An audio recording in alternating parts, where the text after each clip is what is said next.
Well, good evening, City Schools of Decatur families. I'm Dr. Jima Whitaker. I serve as your superintendent, and I would love to welcome you to the January 22nd community meeting. At this time, I'm going to turn it over to our board member, Sophie DeElena, to continue with today's meeting.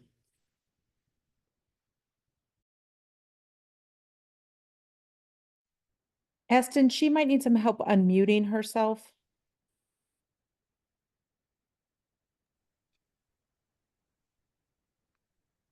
Sophie, you there?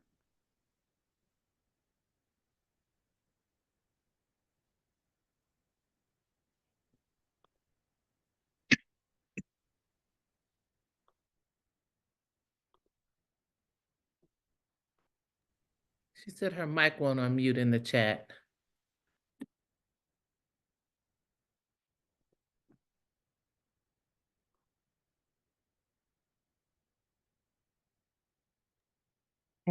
Dr. Whitaker, do you want me to get started and then Sophie can raise a hand if she's able to unmute her mic and then I can stop? Yes. Okay. All right, I'll do that. Sophie, if you are able to get your mic to unmute, just wave a hand and then, or you can just unmute yourself and yell. That'll work too. All right.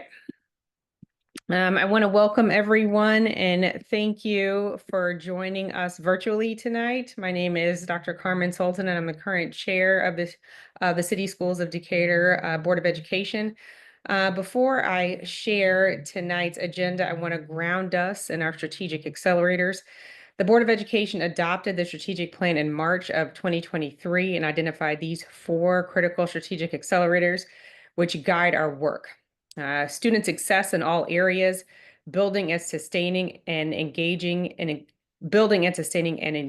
inclusive culture, cultivating and retaining high quality professionals, and organizational effectiveness and excellence. Our community meetings are designed to foster two-way communication with the community. We will start with board member presentations on several agenda topics. I will review these agenda topics in a moment. Then there will be a question and answer period. For the Q&A portion of the meeting, we ask that if you have a comment to share, use the raise hand feature in Zoom. I will call on you in the order in which your hand was raised. Once called, please unmute yourself. To allow maximum participation, we ask that speakers limit their time to 3 minutes. And please let us know your first and last name if you're able. Tonight's agenda includes the Georgia Vision Project, which was facilitated by newly elected board chair, myself, as well as board member Tracy Anderson. The early learning update, which will be facilitated by newly elected board vice chair, Mr. Hans Utz, and board member Dr. Jana Johnson Davis. Fiscal year 26 budget development, which will be facilitated by board member Mr. James Herndon. And last, there will be time for community members to engage in a question and answer session with the board. Now, I will start with myself and board member Anderson, and we will talk about the Georgia Vision Project. So board member Anderson, if you want to go ahead and get started. Hey all, glad to see so many people here, and please bear with me if my Wi-Fi goes out or something happens with the camera. I am here. So first, this Georgia Vision Project has helped guide us in both creating as well as implementing our strategic plan. It's a statewide initiative that aims to provide all children with an equitable and excellent education that should prepare them for life, a career, and college. It sets world-class educational standards, as you can see on the slide, establishes viable directives, creates sustainable framework, and organizes contemporary networks. So you can see that the initiative is working with lots of partners, school districts, the Georgia School Board Association, and I'm excited to be a part of it. So if we can move to the next slide, please. And this is a question that I like to ask a lot, why and why now? And ideally, one of the things we're doing tonight is exemplifying that, building trust and support for public education, ensuring meaningful engagement and communication with public schools, creating a single vision to change the education culture in our state. providing a rewarding educational experience for all Georgia students,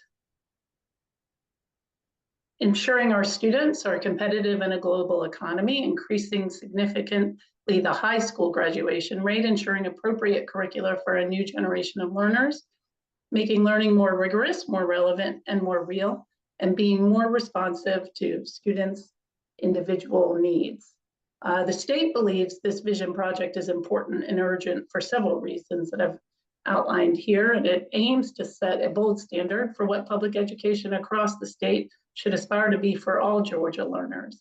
And I think one thing we could do is look at the various things we aim to accomplish and consider which ones resonate most with CSD. And I'd like to think, again, this meeting can definitely help pave the way for these meaningful engagements between the board and all of you. We can move to the next slide. And there are 7 areas of impact, so I'll finish this slide, and I think then Dr. Sultan, I can hand it back over to you. Focuses on 7 key areas: early learning and student success, teaching and learning, human and organizational capital, governance, leadership, and accountability, culture, climate, and organizational efficacy, teaching and learning resources, and financial resources. As a Board of Education, we desire to operate in excellence and are on track to seek exemplary status for City Schools of Decatur. As you reflect on key components of Georgia's vision, you'll notice direct alignment with the 4 strategic accelerators of CSD's strategic plan, which offers evidence that our district is committed to taking actionable steps that help to realize this vision for our students. Thank you. All right, next slide here. So what are our next steps? Finally, we encourage you to join us in this effort. You can learn more about what the Georgia Vision Project is by visiting the website or scanning the QR code to access the summary overview, which is in the slide there. We welcome your influence and input in sharing CSD's success to stretch our goals and our strategic alignment with the Georgia Vision Project. We also ask for your active support as CSD aims to meet and exceed standards for public education in Georgia. Our district is grateful to have community stakeholders like all of you who bolster our efforts to provide the absolute best education experience we can for all of our students within the City Schools of Decatur. And now we will go on to our presentation on early childhood learning with Board Member Hans Utz and Dr. Jana Johnson-Davis. Good evening. Our next presentation shares exciting progress toward expanding access to early learning in City Schools of Decatur. Next slide. Oh, yep. The construction of the new Early Learning Center falls under the Organizational Effectiveness and Excellence Strategic Accelerator, but we know the outcomes of this Early Learning Center will reach all strategic accelerators. In 2017, the City Schools of Decatur purchased land from the Decatur Housing Authority with the commitment to use the land for public school purposes. CSD has an opportunity to provide a high-quality child care program that will ensure kindergarten readiness for CSD's largest underserved community at the Decatur Housing Authority, while also supporting families across the district. Why do we believe that early childhood is a part of the solution to the significant disparities in our district? The research on the efficacy of early childhood education is robust, and it is clear that a high-quality early learning program is a key factor in ensuring student success in all areas. A few things to consider. Our brains develop most between birth and age 8. These are some of the most fertile years to learn and develop. Early learning can have a lifelong effect. Adults who participated in high-quality early learning were found to be more likely to be employed, have graduated from high school, and have higher earnings than those who did not. It also makes economic sense. Nobel Prize-winning economist James Heckman shows that every dollar invested in quality early childhood can yield returns between $4 and $16. Studies have shown savings in later intervention costs that's not even tackling the impact of family financial stability. Next slide, please.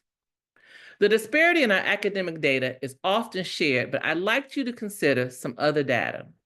A recent survey of families living at Decatur Housing Authority demonstrated that childcare is an impediment to career development for many families, with 20% of respondents reporting that they were unable to progress their career or education due to childcare issues. That is the beginning of our equity gap. Right now, we have 67 children who are not enrolled in an early childhood education program at all. We also know that while there are some wonderful early learning opportunities in Decatur, including within our own district, there is still more need. This need also actually transcends our families that are economically disadvantaged. In a survey done this fall to gauge interest in a new early learning facility, a majority of the 100 economically diverse families surveyed identified affordability and accessibility as key concerns. The proposed Early Learning Center is expected to offer 13 birth through pre-K classes with flexible spaces to adjust to accommodate evolving needs. The building will serve between 135 to 150 students. College Heights is currently a model early learning center, and we plan to replicate its success by using the same curriculum. We will focus on using conscious discipline, equity-focused instruction, and science of reading aligned practices. Because this early learning center will replace the Fraser Center, this new building will be the hub for the high school's teaching as a profession pathway as we expand this promising and needed pathway. Now I will turn things over to Board Member Hans Utz. Thank you, Dr. Johnson-Davis. So as y'all might imagine, this is a complex undertaking. So what we see here is an aerial view of a conceptual design. And I want to emphasize the word conceptual. This is not the final design. We are in process of working on bringing forward a number of design documents, and we should expect, I believe, by the end of February, beginning of March, to have these plans finalized. But what we wanted to do is put some concepts in front of the community so the community can understand, one, what some of the limitations are that we're operating under, and two, how we are thinking about and looking at solving some of the complicated designs and desires for use on this property. One of the things that we are committed to is ensuring that as much green space as possible is left remaining on this particular lot. That has been very clear to us as a community desire. One of the other things that we've been very focused on is ensuring that we have this built as a family-friendly campus. And we have been very focused on exploring the use of mass timber, which is a very strong, sustainable building material made of wood as opposed to concrete or steel, just to lessen the to lessen the environmental impact of the property. If we could move to the next slide. And again, this is a first iteration of the conceptual design. Once this design, the iterations of this design are completed and approved, the architectural firm will move forward with the schematic design phase, which will address a number of the architectural, structural, and mechanical and electrical components. Ultimately, that'll be followed by the actual design phase, preparation of pre-construction documents, and then the solicitation of proposals for the construction management at risk. After the contract, the administration phase will begin, during which the selected construction management risk firm will begin all of the pre-construction phase services. So this is a expensive project, as I think no one would be surprised to understand. We have a number of funding sources. The fact that this is a large capital expenditure means that SPLOST funding is available, grants and donations are available. But ultimately, we will look at general fund sources of revenue as required in order to bring this project to completion. Excuse me. It will involve building this funding strategy will involve multiple financial sources to ensure that not just the capital outlay to build it is supported, but also the run rate and operating costs of having the facility. And that is a part of what we will be ensuring that we solve for. If we go to the next slide. Our next key steps include taking or receiving, I should say, additional stakeholder feedback. Obviously, any comments from the community tonight will be something that we document and bring into the plan. We ensure that there's additional communication that is going to be going out regarding the state of the project and where we are in the project. And we will be providing, we'll be exploring additional funding options and communicating that. As I mentioned earlier, we will expect towards the end of February, beginning of March, to have some of the final documentation around what the plan looks like and what the site map will look like, which will allow us to begin putting together more precise estimates on the overall cost. Next slide, please. So if there are any questions or in any way feedback that the community wants to provide, please take a look at this QR code or send an email to earlylearning@csdecatur.net. This is the phase of work where we are actively seeking community input and feedback on not just the conceptual designs, but still wanting to hear from the community about the priorities and ensuring that what we do finally bring forward towards March is going to be reflective of the best compromises between all of the constituent requirements that we hear. So, you know, as we continue to engage, one of the things that we would ask for is your continued advocacy. Here in this slide, you see us saying continuing to champion the work that we need to do in order to serve the children in our community. But we would also ask for your advocacy around what you want to ensure the plan entails. If you know, this is one of the things that you saw on that drawing was the amount of green space that we are attempting to preserve. That is because we heard that loud and clear from the community as we built these plans. Continue to partner with us and ensure, you know, the expertise of this community around so many of the questions that have to be answered through a project like this is crucial to helping us be successful.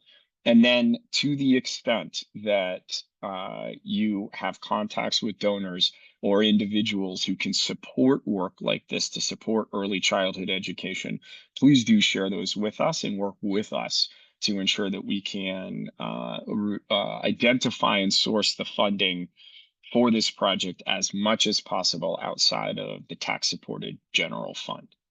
Next slide. Excuse me. To ensure all CSD students have a strong foundation starting at birth, this Early Learning Childhood Center has been identified as one of the crucial building blocks of the system that we need to ensure that we can meet these particular requirements. There are additional considerations that we are looking into around athletic space and other CTAE offerings to ensure the community is served as to the best of our extent possible. Next slide, please. Thank you. So at this point, I will turn this back over to discuss the fiscal year budget development. Great. Thank you, Hans. Dr. Johnson Davis for all that. I want to talk about James Herndon. Wanted to talk about some of the budget stuff. FY26 budget development. It applies to and impacts all of our strategic accelerators, but a specific focus on number 4, that we want to effectively organize an excellent school system. As you can see here, it's kind of the calendar. It's ongoing conversations about the board and our budget. We have budget feedback link. It's on the finance department's website, continually seeking input, feedback on the budget.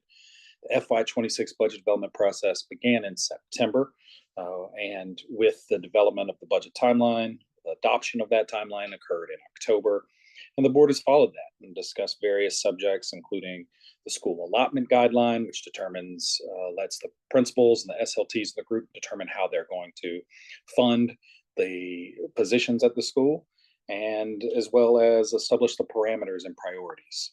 Reviewed the FY24 budget and compared salaries with all of the metro area and how we're doing keeping competitive.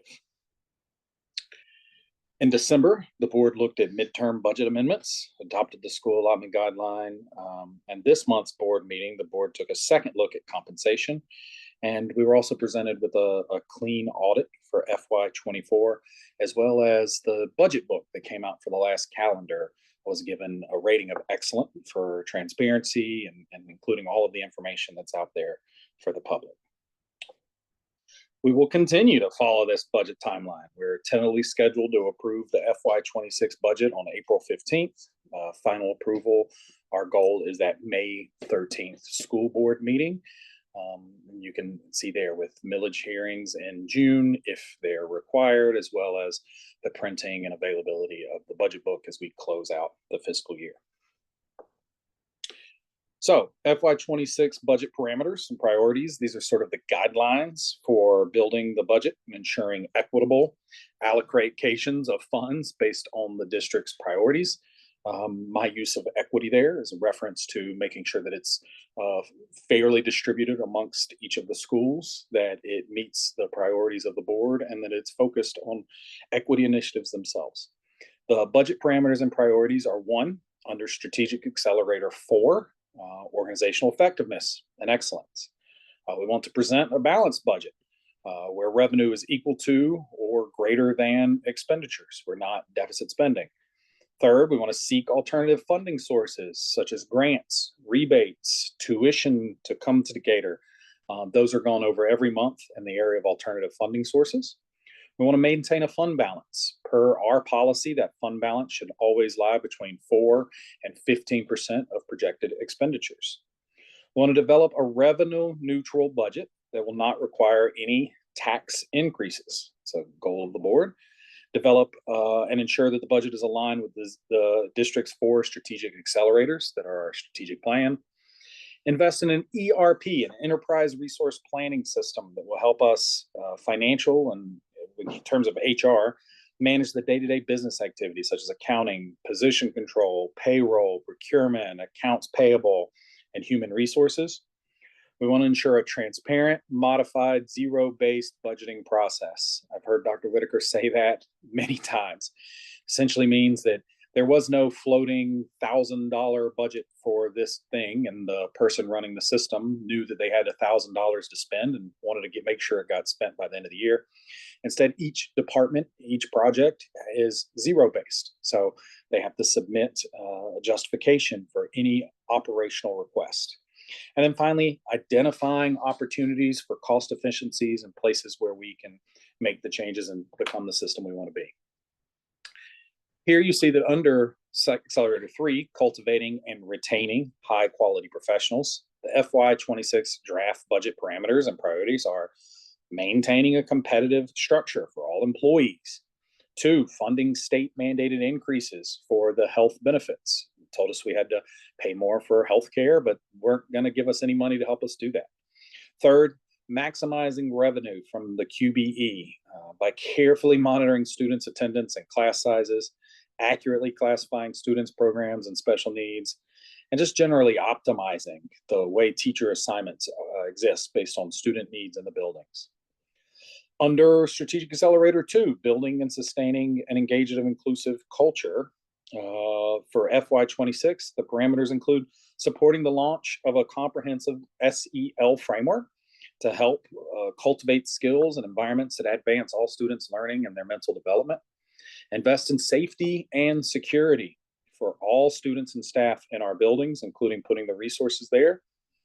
And finally, for student success in all areas, that includes closing the educational gap, the achievement gap, strategic staffing, early college readiness insight via the PSAT for 8th and 9th graders, which measures skills and knowledge to show our college and career readiness, and investing in the ECLC Center to equip children early with the tools and skills that we'll need throughout their academic journey and skills life, honestly, at Decatur and beyond.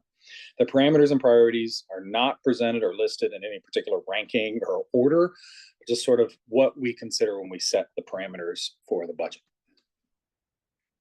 Now, practically, we know the community has raised plenty of questions and concerns about the staffing administrators, and there's a lot of information here. As detailed in our timeline, the school allotment guidelines, they're an integral part of the budget process at CSD. They've been addressed at multiple board meetings, retreats. The SLTs will then get that information and make decisions about staffing in their individual schools. And I just wanted to take a second to provide some clarity over some of the things that I've heard the most in terms of talking points that are out there. The first is about the K-2 assistant principals. Good friend said, I heard you were getting rid of assistant principals in the city schools of Decatur. And that is not true. City Schools of Decatur continues to have a significantly higher number of locally funded staff over the state recommended ratios and fundings. So specifically, the state provides CSD with funds for 8.94 assistant principals, so almost 4 principals to cover all of our schools. CSD has taken that, and in this current school year, we are funding 16 assistant principals positions, which means that those additional are coming from local general funds to cover what's happening. According to the new approved CSD school allotment guidelines, the allocation formula for APs starts at 501 students and any higher additional enrollments. When we look at our K2s, all of the assistant principals have been there for less than 2 years. And currently we're at 143 in Claremont, 162 in Glenwood, 197 at Oakhurst, 139 at Westchester, and 238 at Winona Park. We use that instead of deciding that everyone gets an assistant principal, to certain allotments of the state help funds. That's the school learning guideline where the principals and the SLTs can choose what they want to fund. Each fiscal year, we'll continue to develop those allotment formulas and guidelines for schools. Last year was made available for the public in time for those meetings for increased transparency in district operations.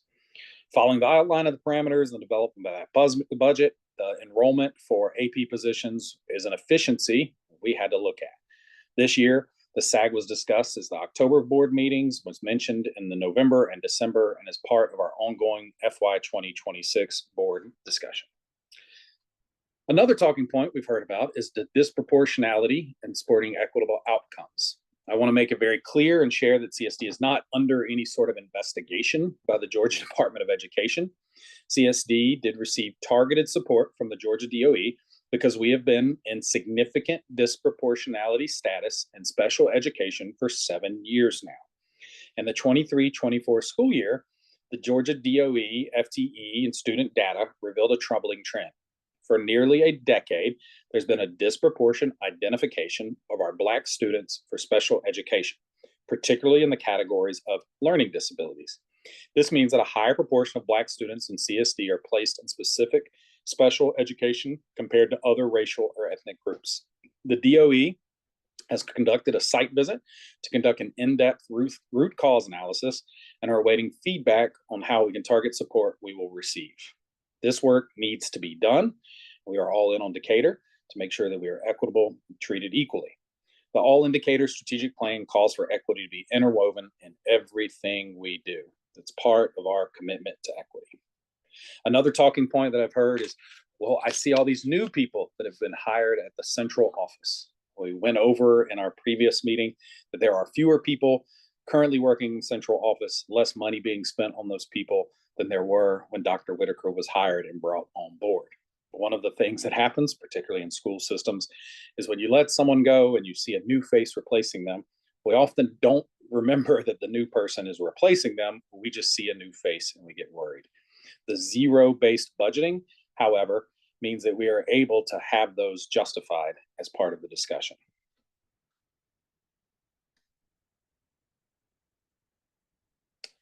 That concludes mine. I will pass it on to Sophia, who will open it up for some Q&As.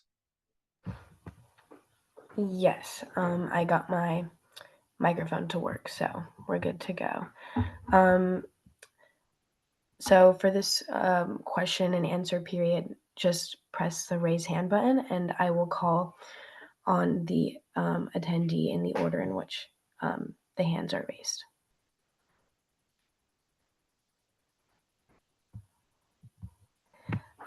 Miss Kelly Brooks. Hi, I was just wondering if you would speak to the one bullet that was on a previous slide about considerations for athletic space.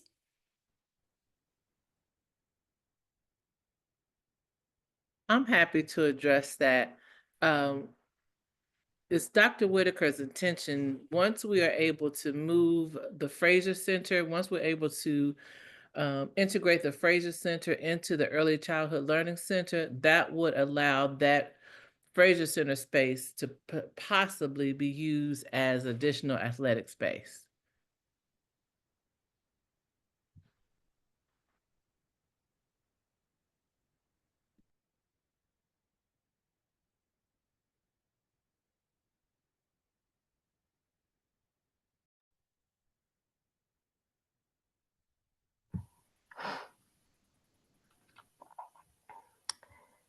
Are there any other comments or questions?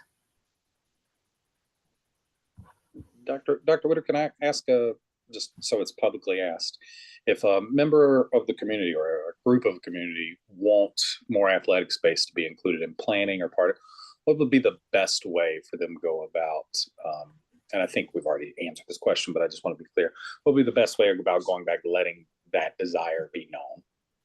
I'm actually meeting with the Decatur Booster on Friday.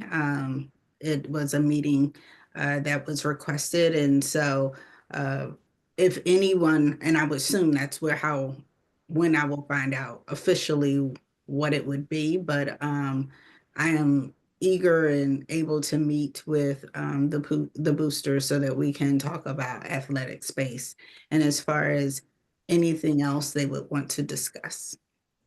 Okay, that's helpful. Mm-hmm. Ms. Brooks?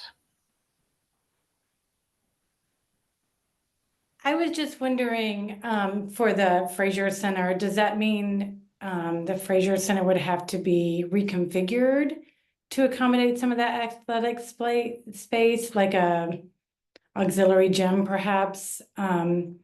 It seems that maybe if we're starting from scratch with a new building, that we could incorporate some kind of auxiliary gym, which is really needed, and could use the space for the Fraser Center for all types of activities, including club sports, Decatur Performs.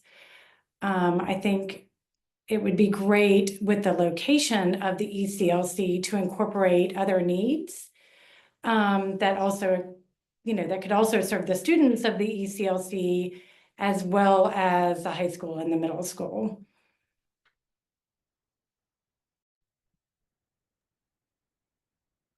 I can perhaps speak to this, Dr. Whitaker, step in if you think that's necessary. The one challenge with the ECLC that doesn't necessarily exist to the same extent with the other schools is that with the little kids, security and ensuring that nobody is on that campus that should not be on that campus is critical. And so the ability to have other kids coming into and out of the building or coming into and out of the facility is probably not going to be something that we can do, particularly with the ECLC. And so it is unlikely that we would be able to build a publicly accessible or even just a school accessible facility into the same campus where we have the small kids. And that would be accurate, Board Member Utz.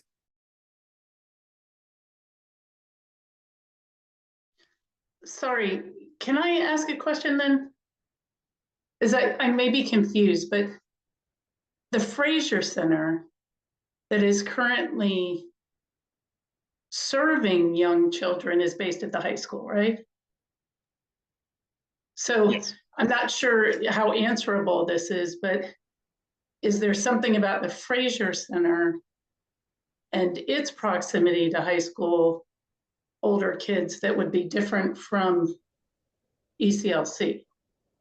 Yes, yes, Ms. Anderson, I think that's exactly the intent. By putting the kids that are in the current high school located Fraser Center, by locating that on the facility for the ECLC, then it opens up the space that the current Fraser Center on the high school is in and allows us to recondition or reposition that space for something that all of the high school students or any of the other students, frankly, in the community might be able to access or use.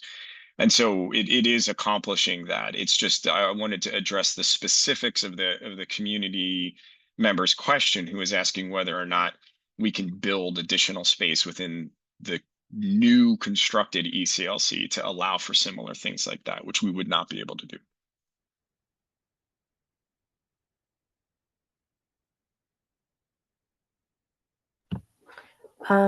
Rodney? Yes, thank you. First of all, I wanted to say thank you to Dr. Whitaker for being willing to meet with DVB. We really appreciate that. And secondly, to that point about the gym being located at the same facility, would it matter if it was only accessed after school hours?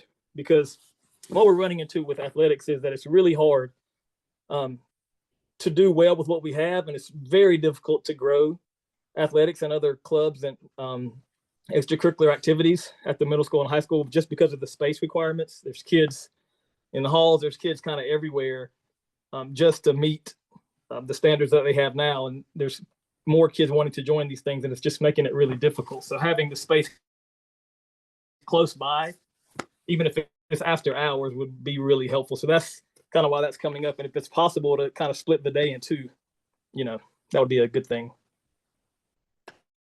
So I'll jump in to help address some of these questions. Hi, everyone. I'm Jennifer Burton. I'm the Assistant Superintendent for Teaching and Learning and one of the cabinet members that's overseeing this project. And what makes the Early Learning Center different from a typical school is that we would open up earlier and we would close later. So think more in terms of almost daycare hours.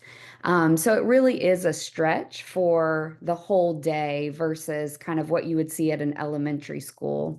The other thing that we have to be mindful of is all of the credentialing that comes from the state and other agencies. So when we're talking about building a birth to 4 or 5-year-old center, we are bound in our construction and safety requirements, kind of connecting to what Vice Chair Utz was talking about. And so it does make it very, very difficult to have part of the facility that would be accessible or appropriate for a middle or high schooler also be appropriate for our 0 to 4.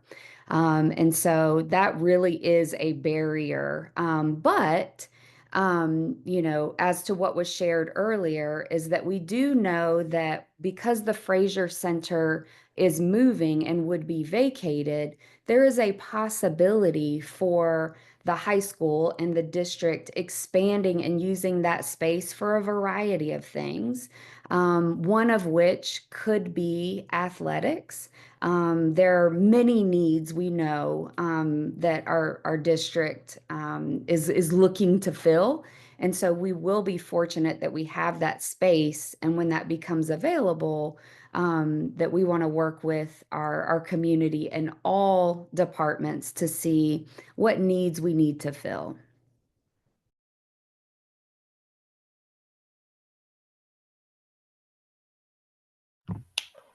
Ms. Brooks?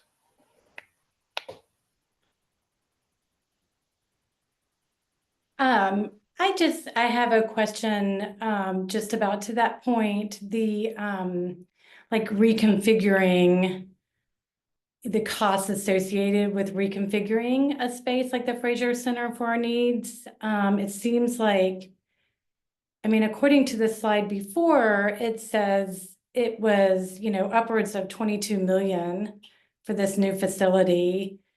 That I believe the number, it said 135 to 150 students. And it just seems that, you know, maybe, you know, thinking about other ways that we can creatively use this space that serves these students, you know, this age group, and also capitalizing on just the issue that we don't have accessible land in Decatur.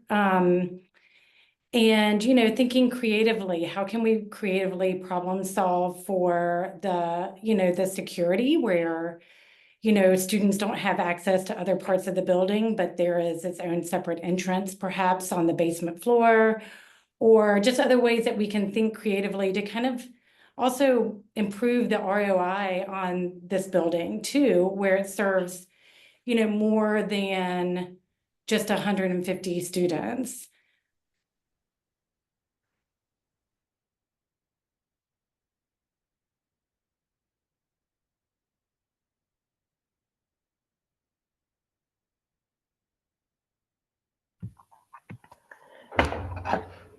Are there any other questions?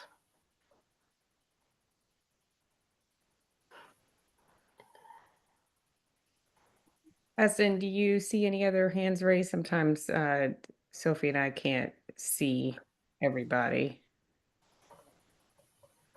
I think that Miss Mikes has her hand raised. Okay. Yes. Just a quick question. With the lower enrollment in the lower elementary schools, has there been any consideration in maybe creating some ECLC classes in the lower elementaries versus building a new center where we could potentially leverage that land for other needs? Yes, that has been considered. The issue around accessibility to the community by which it's a part of a deed. We cannot put babies 0 to 3 on buses to transport them to any other schools, and that's what would be required based upon proximity of the Decatur Housing Authority. Just to make it clear to the community, we are bound by a legal agreement with DHA. A part of the deed when it was transferred requires that we build and use that land to build an early childhood learning center. It isn't permitted for us to develop it to athletic field, for example. It's not allowed. And so some of the questions that have come up regarding other uses of the facilities, they're good suggestions with the caveat that we can't obviously violate any of the requirements that the state puts upon us in terms of joint use. But in any scenario, the principal use of the land as required by the deed transfer is to build that early childhood learning center there as opposed to any other use. So it's not arbitrary that we're deciding to do this. This is actually a part of the legal requirement for us taking ownership of the land. On top of that, I do want to emphasize what Dr. Whitaker just said. We are dealing with some of the numbers that you saw in these slides 67 kids, for example, that are eligible for early childhood learning that are not attending it because they lack the ability to get to other locations, for example, College Heights, where those services are offered. That is the core problem we're trying to address. The proximity really, really matters. And so that is exactly what our intent is in developing this early childhood learning center.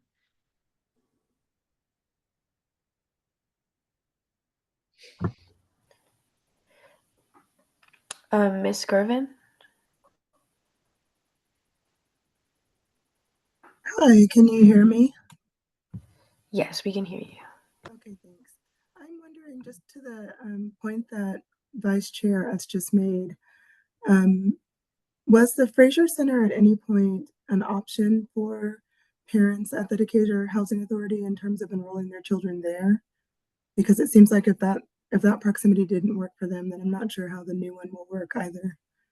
I'm just curious if that study's been done.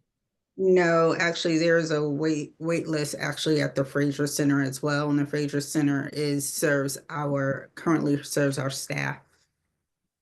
And there's a wait list there as well as a wait list at College Heights.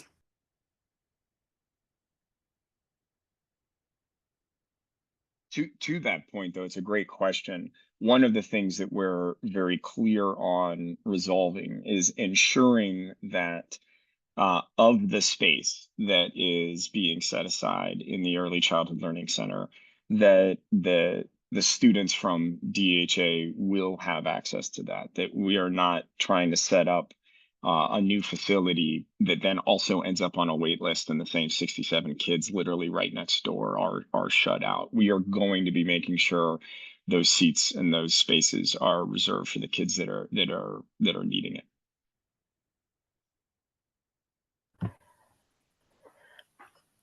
Ms. Sims? Yes, hello. Can you hear me? Yes.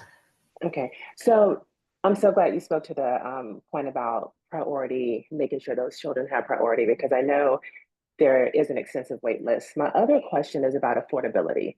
What are we doing to make sure it's also affordable?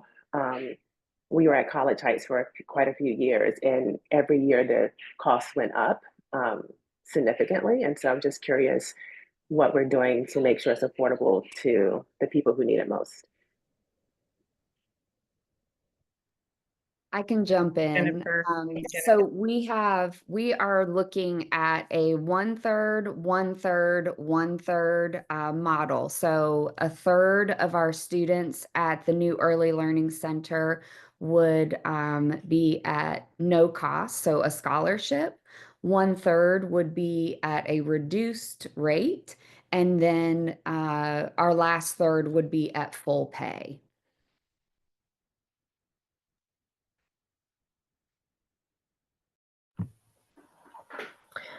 Ms. Ashley?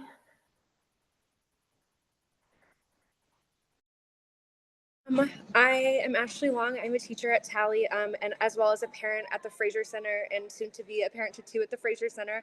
I wanted to start off by saying thank you to the board for prioritizing the safety of our youngest children. You might hear one of them in the background, sorry. My question was, and the concern I wanted to bring was about capacity also. When we're looking at that top capacity being 150 students with and that's assuming the max, with a third being the pseudo Fraser Center employee reduced rate, a third being scholarship, and a third being full price. That assumes 50 at each level. And with 67 kids not getting childcare in DHA right now, that would be 13 kids on the wait list. And I know that currently the Fraser Center has 60 children. And there's a wait list, so we're cutting that down to 50 also. So I'm just wondering if there's any wiggle room in increasing the capacity so that we can not start off with a wait list and start off making sure we're meeting the needs of families and employees in the district. Yeah, thank you for bringing that forward. Yes, we certainly are going to ensure that our staff and our students at the Fraser Center will have a spot and move over. And while we will have a capacity, a limit, um, our priority is our DHA students and our Fraser Center students. And so if that means that there are not as many pay spots, that's a priority for us. And so while I put forward this 1/3, 1/3, 1/3, understand that, our priority and the board's priority is around ensuring that the students that need it the most have that, along with our staff. We really do believe that this is an important benefit to our staff, and then we move to our full pay. Thank you for raising that point, Dr. Burton. One of the other things that I want to talk a little bit about is the trade-off that we have to make when we're building a building is recognizing that that's a 50-year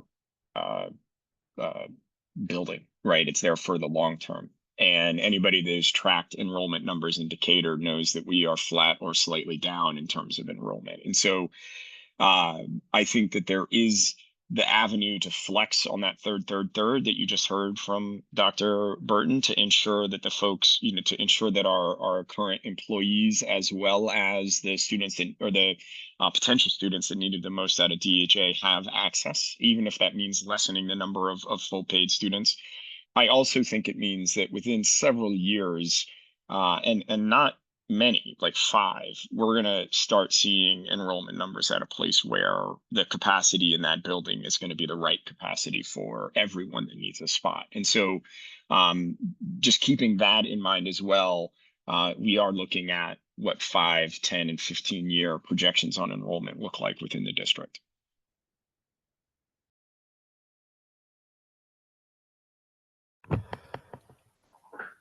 Robert?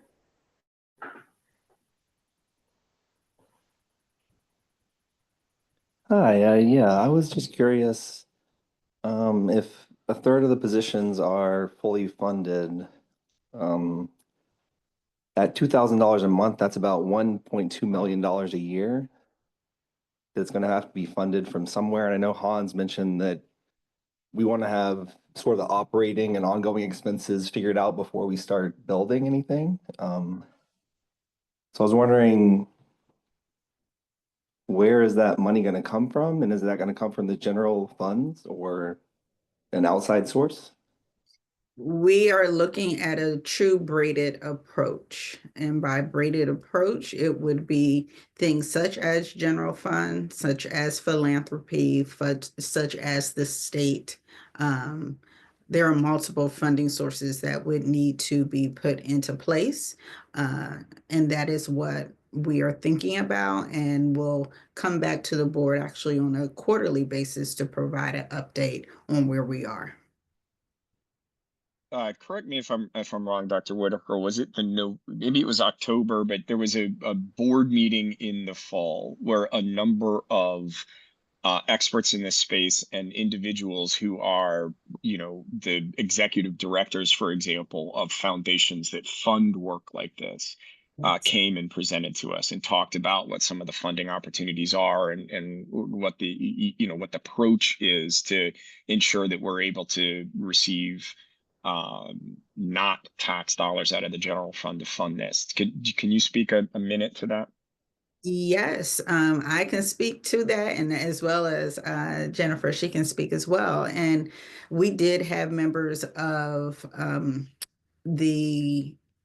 a couple of different foundations. The Zeiss Foundation was just with us at the December board meeting. We also have had members of the Whitehead Foundation, and we also had the Beverly, I forget the last name foundation, but multiple foundations. We are having those conversations with them. This is something that is a model that would be a little bit of a prototype for the Atlanta metro area in the early learning space. So the appetite for funding is great, and that it is a different in the way in which we are prioritizing the need of our community to serve. So I mentioned to the board and to the community, I should say, that the board will be going to, in February, we'll be going to see a facility in Grand Rapids. Well, just found out yesterday that the United Way wants to accompany us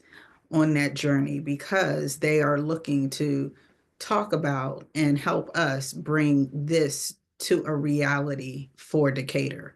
So this is something that is really has the ear of many beyond Decatur from a philanthropic standpoint.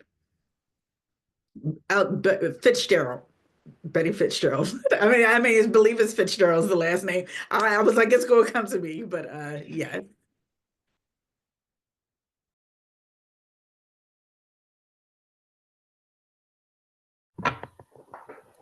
Ms. Gervin? Hi, I'm just wondering if, since this is such a large project, it's such a long planning period entail, and so much money is being spent, if there's any thought given to maybe putting up a task force to help answer, resolve, address some of the questions that have come up here and that I'm sure have been raised before. There seems like a lot of things that that could still be considered before we make a move on something this big. And I would love to be a part of such a task force if that is in consideration.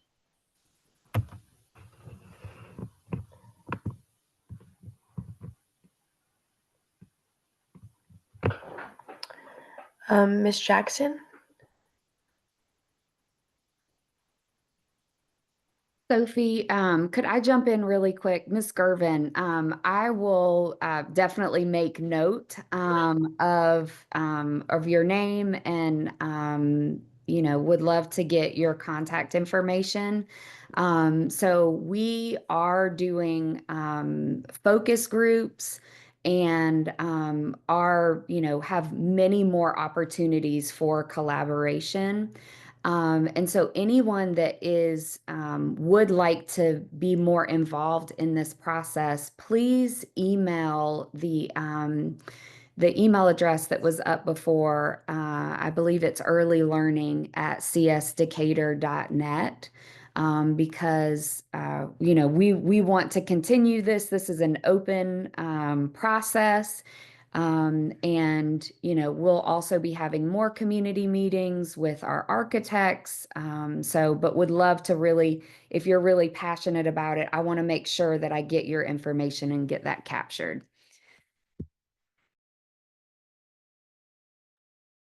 And for the board members and community, wanted to let you know that our architects actually are on the line and could answer any questions about the conceptual design or anything like that if needed.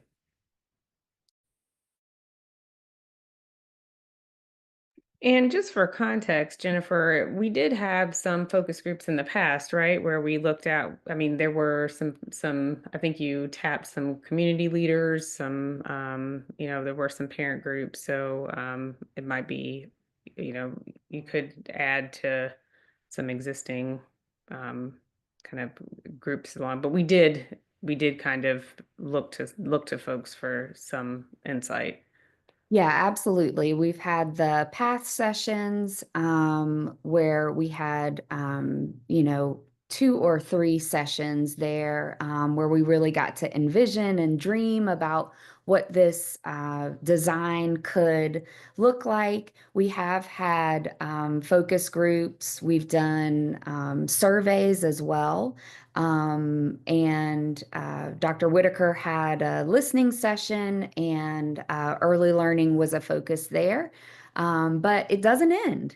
And so we want to continue, collaborating. And so that was the beginning. And so, but yes, please email and we'll be sure to capture your information and include you in kind of future two-way communication opportunities.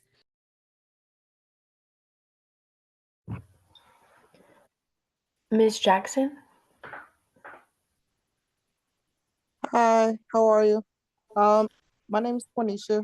I work at Tally, and I also am a parent of a 3-year-old. Um, so my question is, well, background, I've been here since 2010. Both my kids have gone through college heights, but they were able to start at the age of 2, due to Head Start. I know Head Start is not currently at College Heights, hence why my son is there, because it's not affordable for single working parents. Is there a way to kind of bring that partnership back, or is there other, or Easter Seals, I believe they go by now? Um, is there a way to bring that partnership back into the schools so that it can be more affordable, and that taxpayers aren't footing the bill for those scholarships and those partial payments? Thank you for your question. I actually have a meeting with Easter Seals tomorrow. And that is, that would be one of our kind of scholarship and funding opportunities, is our relationship and partnership with Easter Seals and Head Start.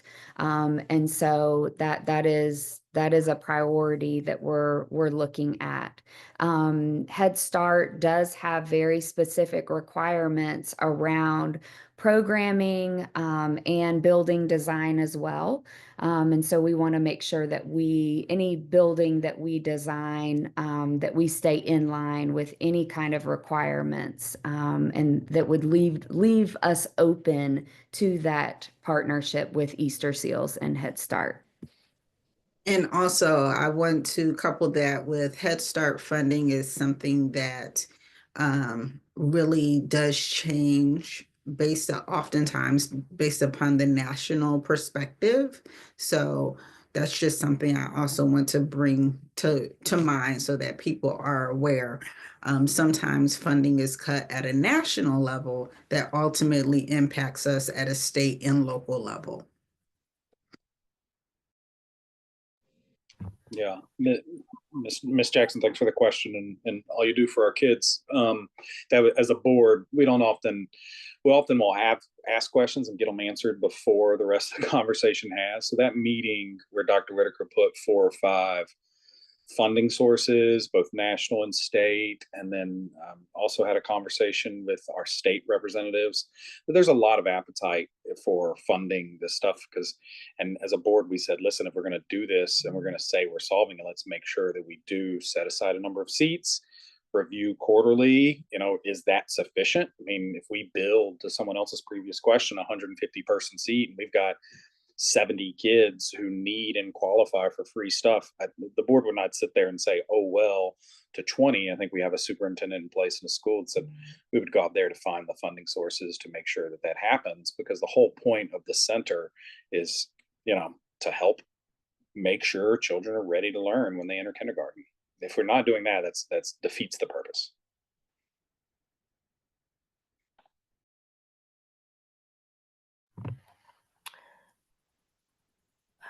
Ms. Jackson? Hey, me again. So I will say that I used to live in Allen Wilson, and so me and Doug Foss worked a lot together on different initiatives, and I was actually on one of his committees to actually try to bring ECLC closer to the community. So if you guys need any help, again, I'm willing to join part of the task. And I also will say that I coach girls JV basketball, so I can kind of guide, I'm able to wear multiple hats is what I want to say, because I would love to advocate for both sides, athletics and our little babies. Ms. Jackson, thank you for that. And I have already written your name down. So look for an email from me.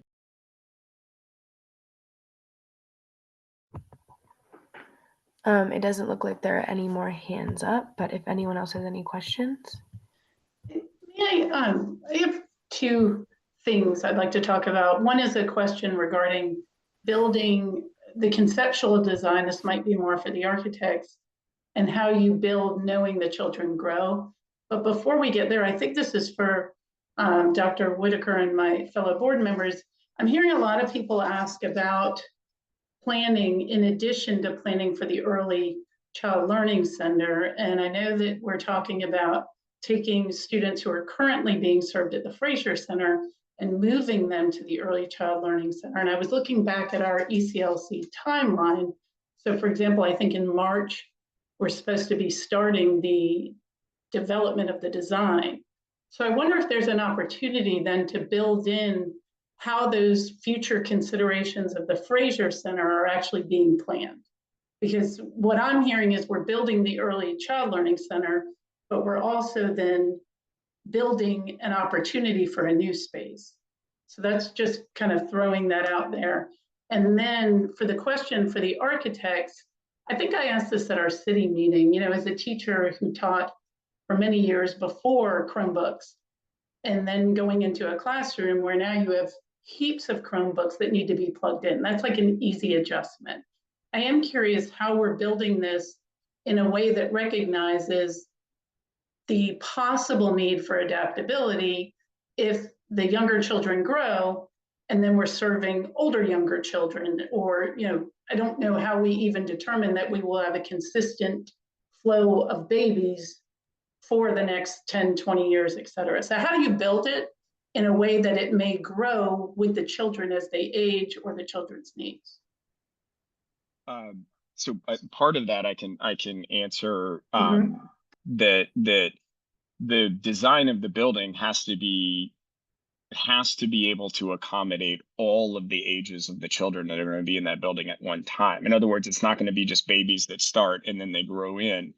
It'll be everyone from age 0 to 5, all of the kids from 0 to 5, basically right before kindergarten. And so built into the design is the intent to have all children of those ages able to be served in the same building, which I think then answers the question, what happens when those babies grow? They just grow into the slots that the children that have moved into kindergarten were previously occupying.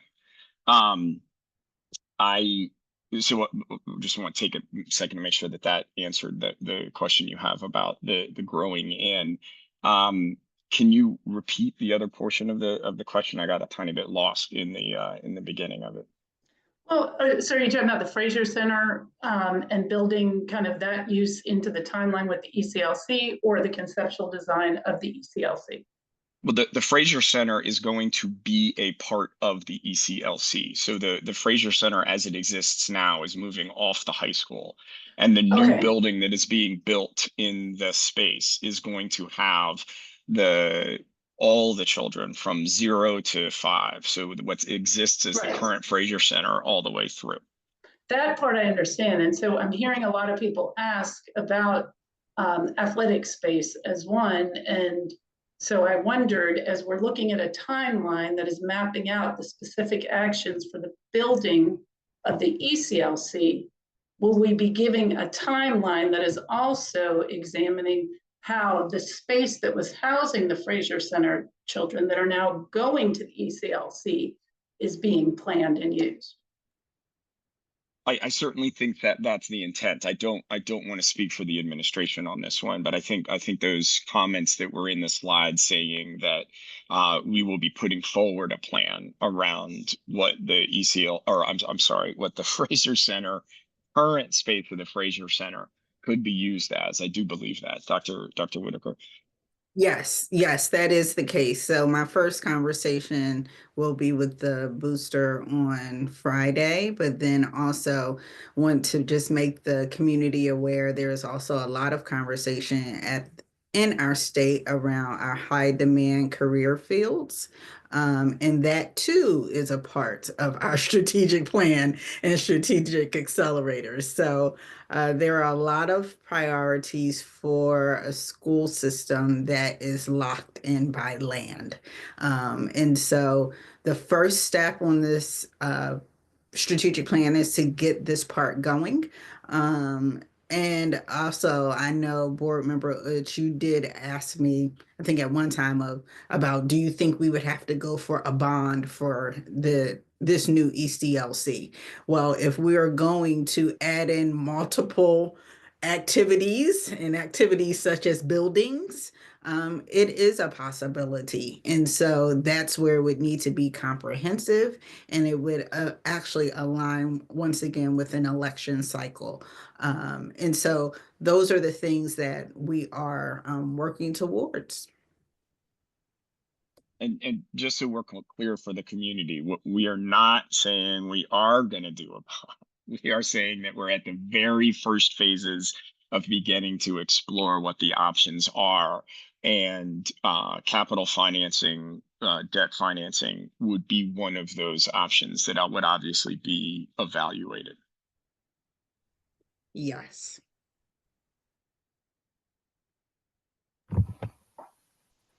If there weren't any other questions, I wanted to maybe take just a second to talk about the opt-out provision that the House Bill 581 opt-out that the schools are going through. I know we have heard a fair bit of perspectives and in some cases some misinformation about what that provision is. And I just wanted to quickly address some of the issues associated with it. So for those folks that aren't familiar, Georgia just voted to cap the growth of the digest at what is being settled on as CPI, Consumer Price Index. And the intent of that is obviously to prevent very, very high year-on-year growth in digest value. There's a couple of challenges, particularly as it relates to using CPI as the growth limiter. The first and I think probably most obvious thing is none of the major expenses associated with running a school system comport to the Consumer Price Index. A great example, Mr. Herndon mentioned it earlier in the conversation. The state just passed along a series of required increases in health insurance costs associated for our teachers. Those costs on a single year are 2.5 times the rate of CPI. And so just on that element alone, if we were capped at CPI, we would not be able to pay those increases. And because we are also capped on millage rate, when those caps hit, the only thing we can do to meet those costs is to cut. And when those are the size of the costs that we're discussing, the only thing that can be cut that is of sufficient size within the budget is actually our instructional staff. And because we are adamant that that's not going to be the approach that we take, this is one of the reasons why we're going to be opting out. One of the other things to point out is that of the 179 systems, somebody keep me honest here, but of the 179 systems, something like 150 to 160 of them are also opting out, largely because the economics that I'm describing here hold for every educational system. So it would be extraordinarily irresponsible of us to allow our millage to be capped and to cap the growth of the digest. It would fundamentally require that we begin radically altering the way we think of providing educational services in Decatur. And since that's not something that any one of us can countenance, we are instead moving forward with opting out. I just wanted to make that clear to the community. I have heard on a couple of occasions, well, why not just let it grow with the rate of inflation? Well, it's because one, it's not any inflation. Consumer Price Index is very specifically unrelated to the costs that educational systems experience. So hopefully that's a little bit of additional information that might be helpful for some of the folks on the call.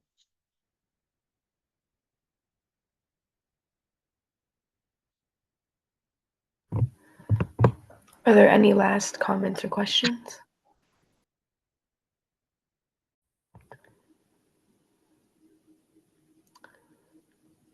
Well, I guess that ends the Q&A portion of the meeting. All right. Thank you so much, Sophie. You did a great job. Thank you. Dr. Whitaker, do you have any other question or any other comments before we close out? No, I just wanted to also echo she did a great job and she's not feeling her best as well. So thank you so much for facilitating. And everyone, thank you so much for joining the call. I agree. Thank you so much. Thank you everyone for joining us. Have a great evening and we'll see you at the next community meeting. Have a great day.